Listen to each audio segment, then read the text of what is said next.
Hello, everyone. Welcome to This Week in Stupid for the 22nd of August, 2021. I got some excellent news for me and some very bad news for you. Next week, on Saturday, it's my wedding. I'm getting married. I'm going to say I do. And as you probably have guessed it, I might be a little busy. Because of that, I might not be able to do This Week in Stupid next week. I know you're crying, okay? I know your children are asking, Daddy, Daddy, what's wrong? I understand the dog is bowling, but look, it's out of my hands. I'll try to work something out, if possible. I might try to patch something up by Thursday and just include half of the news, which means the segment is going to be smaller. If I can't do that, then there's going to be no This Week is Stupid, so please don't ask me, right? Because I'm going to be asked. I know I'm going to be out. Like, everyone is going to be like, V, where is This Week? Just don't ask me now in the comments. I know you're trying to do. You're trying to be funny. It's not funny. Like, I've heard it before. I will show you funny, though. I will show you what funny is in this segment. Because, boy, did we have an interesting week. If you had 24 hours with me and I couldn't say no, what would we do? No, I really appreciate you coming in. We're shorthanded as fuck. It's not even funny. Man, it's gonna be a long-ass night. You're gonna have to put a shirt on, and there's Best right over there. Now, before we begin, a public health announcement coming from the publication that never fails to bring us wisdom, the New York Times. This is the only newspaper capable of telling you how to think, and they're doing just that in this famous opinion piece. Don't go down the rabbit hole. You see, the main problem with our society is critical thinking. You shouldn't do it, all right? They taught you to do it wrong. When you grew up in a free, liberal society, they did an oopsie. They did an oopsie-doopsie. They taught you how to critical think. Don't do it, because it's not helping against the fight against misinformation. Because critical thinking is the number one worst thing you can possibly do in a free and just society. Let me show you the harm that critical thinking is capable of doing. A couple of weeks ago, Barack Obama had a party. And like any person that respects themselves, like any common American, like any person that throws a party, he needed 200 servants. It's just like an average thing to do in America. And a lot of guests came up there, important people. Right? More important than you. And the problem with this is that people started critically thinking from their homes. And they went like, hold on a little bit. Like, aren't we in a pandemic? Didn't my business got shut down? And now he is having so many people under one roof? And people on the Twitter with a hammer and sickle in the bio, like they tell me, it's like, yeah, but they were all vaccinated. And it's like, yeah, but didn't we have a scandal back in the day because Republicans refused to wear masks in the Senate, even though everyone was vaccinated? So that doesn't seem to matter. I mean, you still need to mask, the CDC, the guidelines, So why is it that in Barack's party, people were social distancing? Why were there so many? What image does this? What is the example? Risking it? How is that okay? And because people critically thought, that caused the scandal. And the scandal is now causing harm to other politicians in Washington, D.C. Why are you being so selfish, you bigot? Why don't you think about the poor politicians who are now afraid to do parties, who now have to ask, can we do parties? And if we can't, like, when can we do them? Do you understand the horrible position you have placed important people in? So just stop critically think and just do what you're told. Why is that so difficult? It's like, look, even Arnold Schwarzenegger, as I mentioned before, came up and said, fuck your freedom. Why just... Who needs to come up and tell you so you can finally understand? I will tell you, all right? If you do not stop critically thinking right now, I am going to give you a girlfriend. But not just any girlfriend. I am going to give you this girlfriend. Go. Just be the bigger person.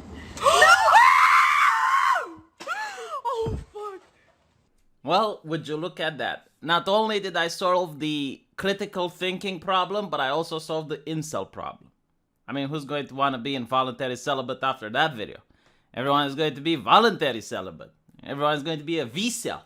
Huh? V, like my child. What else should we talk about? New Zealand. Oh my God, New Zealand, very progressive place.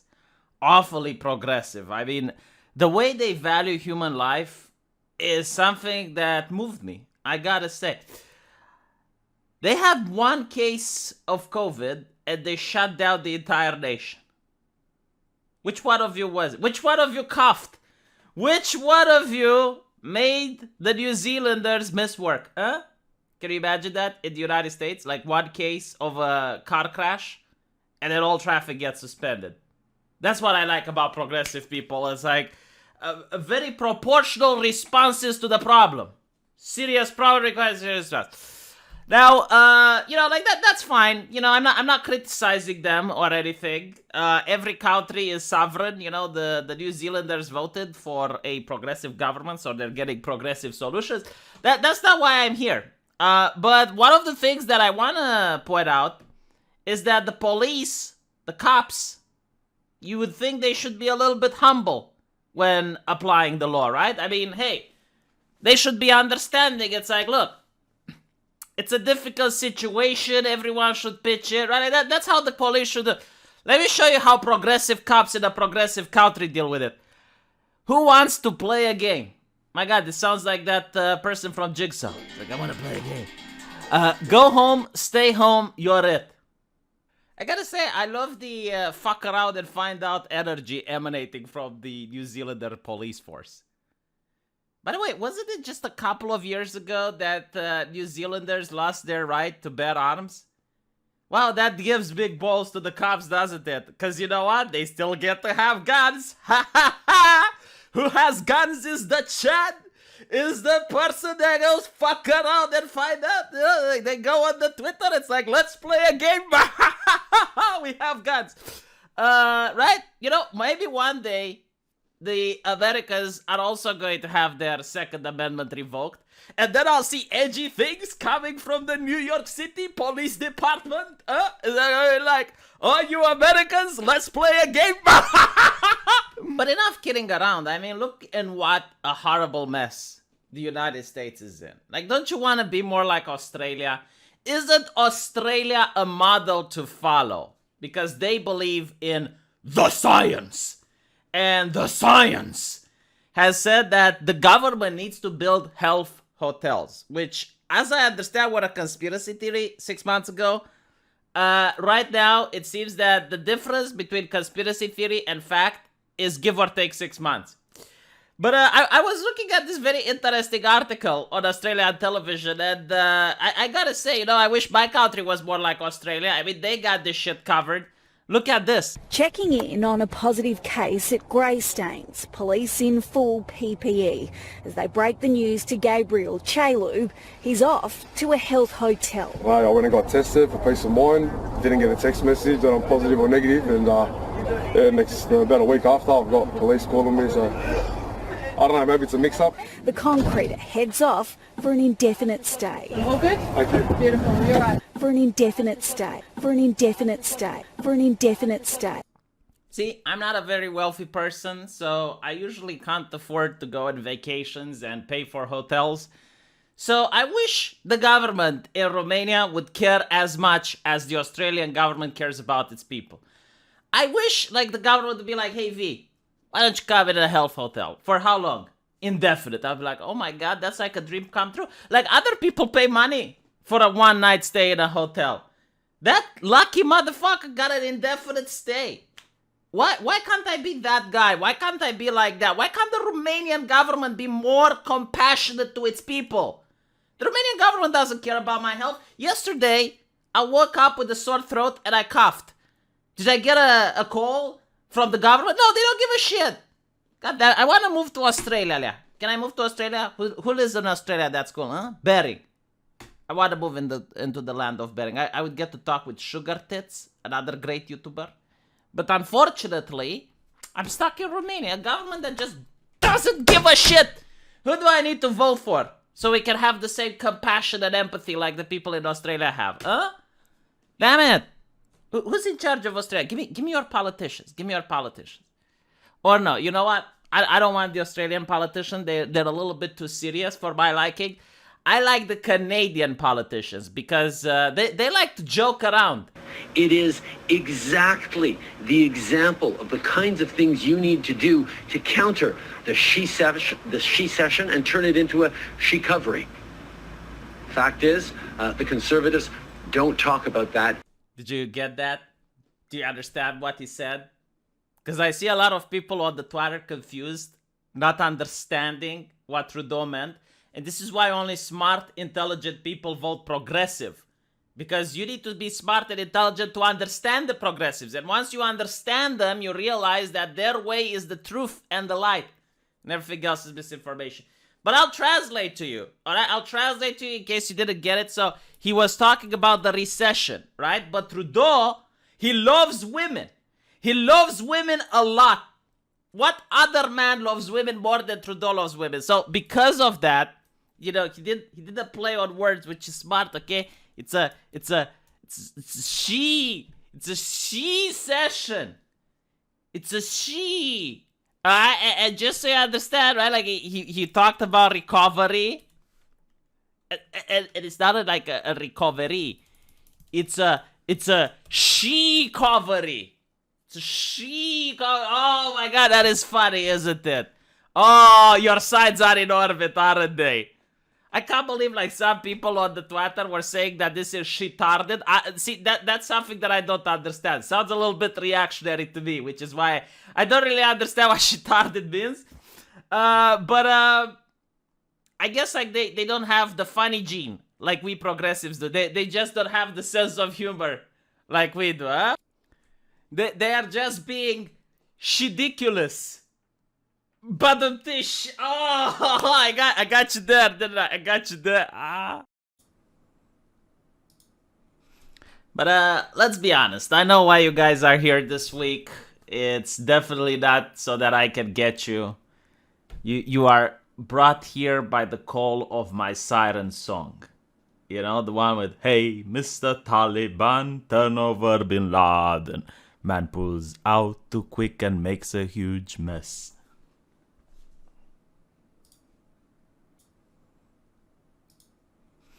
But let's be honest. I know why you guys are here this week. It's definitely not so that I can get you.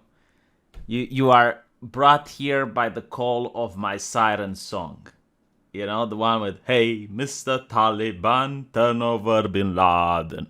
Man pulls out too quick and makes a huge mess. Is the Taliban takeover of Afghanistan now inevitable? No, it is not. Because you have the Afghan troops have 300,000 well equipped as any army in the world, and an air force against something like 75,000 Taliban. It is not inevitable. Mr. President, thank you very much. Your own intelligence community has assessed that the Afghan government will likely collapse. That is not true. Can you please clarify what they have told you about whether that will happen or not? That is not true. They did not reach that conclusion. So what is the level of confidence that they have that it will not collapse? The Afghan government and leadership has to come together.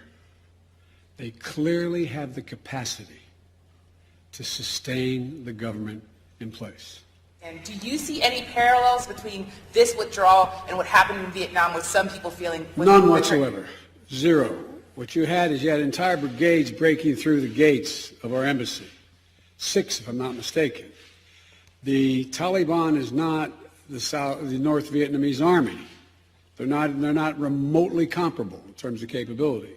There's going to be no circumstance where you see people being lifted off the roof of a embassy of the United States from Afghanistan. It is not at all comparable.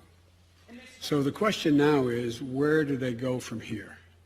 That the jury is still out. But the likelihood there's going to be the Taliban overrunning everything and owning the whole country is highly unlikely. Olale, olale, olale, oh. You know, I actually managed to win $10 because I said that he's going to blame it on Trump. And I was right. You know why I was right? Because the Democrats are logical people. And logic is the language of the universe. Republicans are incoherent, illogical.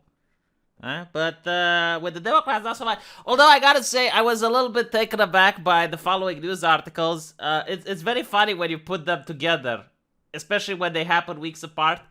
Apparently, they discussed the withdrawal from Afghanistan for a long while. They had the withdrawal in place. It's like, this is how we're going to do it, and this is how it's going to be done properly. And do you know why they were 100% sure that it's going to go as smooth as butter? It's because Melina was the last person to leave the room. Like, she had the last input. She was like, this is how it's going to be done. And recently, it was like, there is no way you pin this shit on me. There's no way you pin this shit on her. I love that woman. Honestly, like, she's my kind of gal. Like, this is exactly how I go in life. Every time there's credit, I'm like, me. You know, if there's a team effort and I did it and I was at the university, I was like, teacher, I did that. I did it. It's like, credit is where credit is due, right? But when it's about responsibility, no way you pin that shit on me. Just no way. All right? Like, and this is why I look up to Melina. It's literally like, this is why I love these people into power, because they provide a beacon of morality to the masses. They're like an example. You need to behave like Kamala Harris and you're going to have the same success that she does. Like, listen to me. Every time you can take credit for something, you do it. Okay? You do that. And every time you need to take responsibility, you hide. It's like, no way you pin that shit on you. Right? Like, that's... Just look at them and act like them. Stop looking at what they're talking and start behaving like how they are. Because that's why they are there, to be an example to the rest of the American people. Every single American needs to behave like a Democrat. But you know what? It's fine. It's fine. It's like water under a goose's ass. Because at least some of the more important things can be salvaged. For example, we're not going to pin the LGBT Kabul Pride 2022 hiatus on Melina.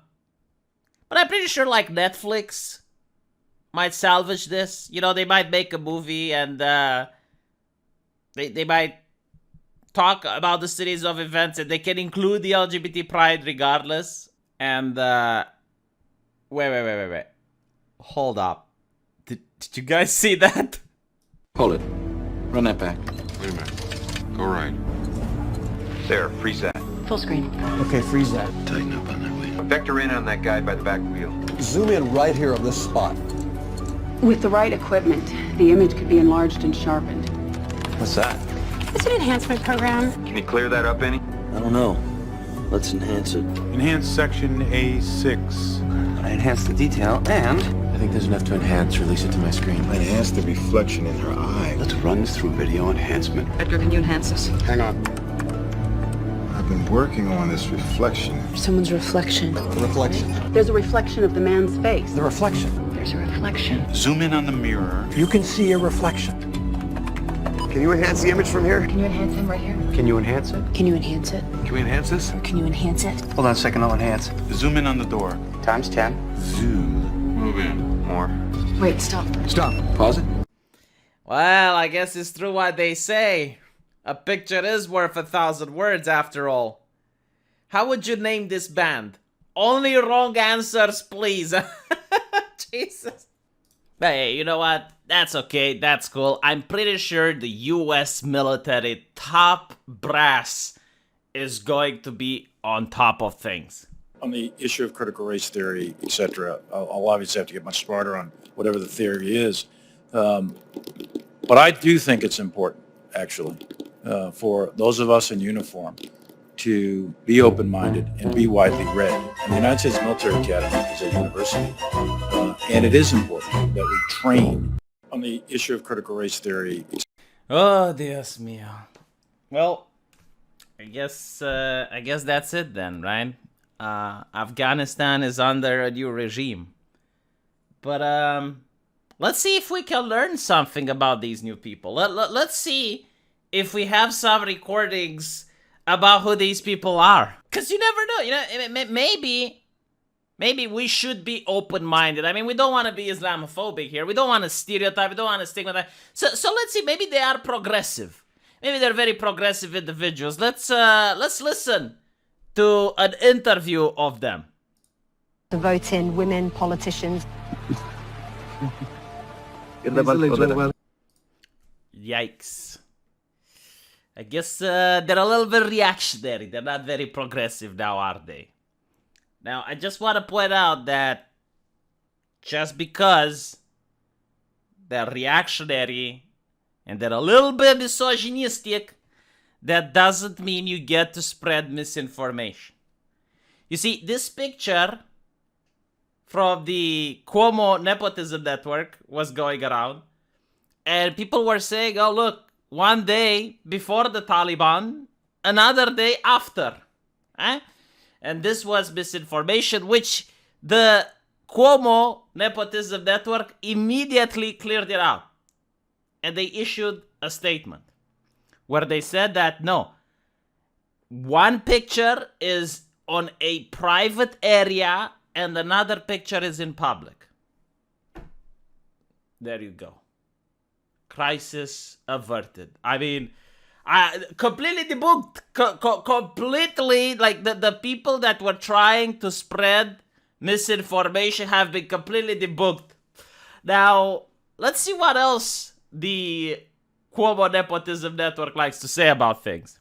Just chanting death to America, but they seem friendly at the same time. It's utterly bizarre. They're chanting death to America, and they're being friendly with the Cuomo Nepotism Network anchor. Kind of gets the noggin jogging. I'm joking, YouTube censors. It's a joke. Jesus, sheesh, calm down. Although it seems that they might have gotten a little bit too friendly with them. Clarissa Ward has closed call. Yeah, so which one is it, Clarissa? Were they friendly or not? In my opinion, okay, I'm not an expert. I'm not a journalist, I gotta say. I would say they're not friendly. I would say that, in fact, if hopefully I'm not spreading misinformation, I would say they're dangerous. They're bad people. They're not good individuals, Clarissa. The welcoming spirit only extends so far, and my presence soon creates tension. It's because of you. They've just told me to stand to the side because I'm a woman. You should have reported them to the Twitter Trust and Safety. You know what? I have 100% faith that Twitter will keep the Afghanistani people safe. They have elected an entire board, a group of people that are in a council of trust and safety. And Twitter, goddammit, is going to make sure that every single Afghanistan is going to be made safe. I, for one, do not shed a single night of sleep over the fact that the Afghanistani people are going to suffer any hardship while Jack Dorsey has his Twitter up and running. $1 billion corporation that can do whatever it wants, and right now it wants to keep Afghanistan safe. And that is why the people from the Taliban have Twitter accounts. What, did you think they're worse than Donald Trump? Of course not.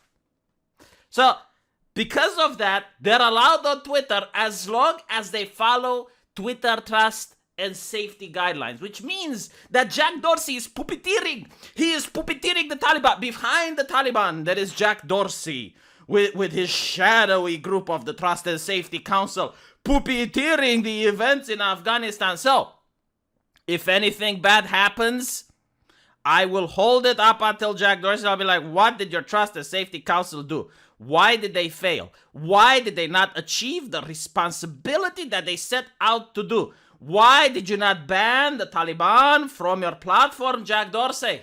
Although, all jokes aside, something good may have actually happened out of Jack Dorsey allowing the Taliban to retain a presence on the Twitter.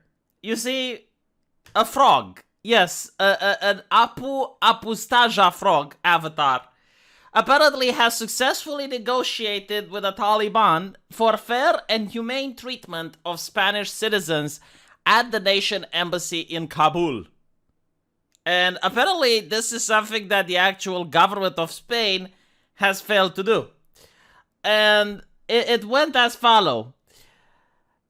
Hello, brother. Please don't hurt the Spanish people at the embassy. We were forces in your country by America. We don't like them either. I assume this is Google Translate. To which the responses came. We are human beings. We all respect each other. We don't say anything to foreign troops. So this happened, like a random frog avatar on Twitter managed to convince the Taliban to not hurt the citizen of Spain. Now, this is what the press is saying. So I don't know if they actually kept their word, but I mean, the press is saying that I haven't heard anything on the contrary. So yeah, let me know what you think if you hear anything different. I'm generally curious. Finally, before we end the show, there is one more thing I would like to show you. There was a press conference, and the spokesperson for the Taliban was asked if they're going to have free speech in Afghanistan. To which he issued the following statement. This question should be asked to those people who are claiming to be promoters of freedom of speech, who do not allow publication of all information. I can ask Facebook company. Right, so last time I checked, free speech is a human right. It's in the Charter of Human Rights. It's in the Constitution of the United States. And it used to be a great selling point that the West had. There were a lot of jokes, especially during the Cold War here under the Iron Curtain. People would say, it's like, hey, I'm from America, and where I am from, I can criticize my government, I can criticize the military, and I can criticize my president. And the Soviet guy would say, oh, well, that means we have free speech here as well. We can also criticize the American president, the American military, and the American politicians. But I don't know if that's the case. I mean, Zuckerberg managed to do a great job in bringing equality. Now everyone is equal, right? You don't really have the moral framework anymore to tell other people, it's like, hey, you know, you should have free speech. Because if the American people are unable to persuade their own corporations, their own companies inside their own country, they can't persuade them to have free speech as written in the American Constitution, how can they persuade other people? I guess this is a very interesting thing when you have like actual terrorists, like actual bad people giving you a zinger and you got no reply. I never thought that I would live to see this day. It's a day that, like all jokes aside, it's a day that I find absolutely disgusting. And I hope things will change. I hope that maybe in 5 or 10 years, other people that aren't democratic, that aren't trying to maintain human rights, and aren't violating other people's freedoms, won't have zingers to give to us. Or if they do, at least we'll have a reply. Because right now, I gotta say, big egg on the face. Big egg on the face. And if you want to know, it's like in Japan, there was a gentleman earlier that was suggesting to to censor anime and manga to make them more compliant to Google. And the Japanese people find that so abhorrent that they boycotted the company until the CEO apologized and gave away 25% of his earnings in order to show that he really means the apology. Right? That's what happens when you have a nation that genuinely believes in the concept of human rights, at least when it comes to free speech. But in the United States, how many companies violate free speech on a daily basis? And people are like, meh, private company can do whatever it wants. So let me know what you guys think about this. Be very curious to see you in the comment section. I'll probably be live streaming after this as well. And hopefully you enjoyed this. Again, all of this segment is meant for entertainment. In case this is a YouTube censor, I need to say this, because like, and it honestly is, alright? Like, nothing here is serious. I'm just trying to make people laugh and smile. Hopefully the YouTube censor laughed and smiled as well. And I'll be seeing you guys in the comment section. Take care.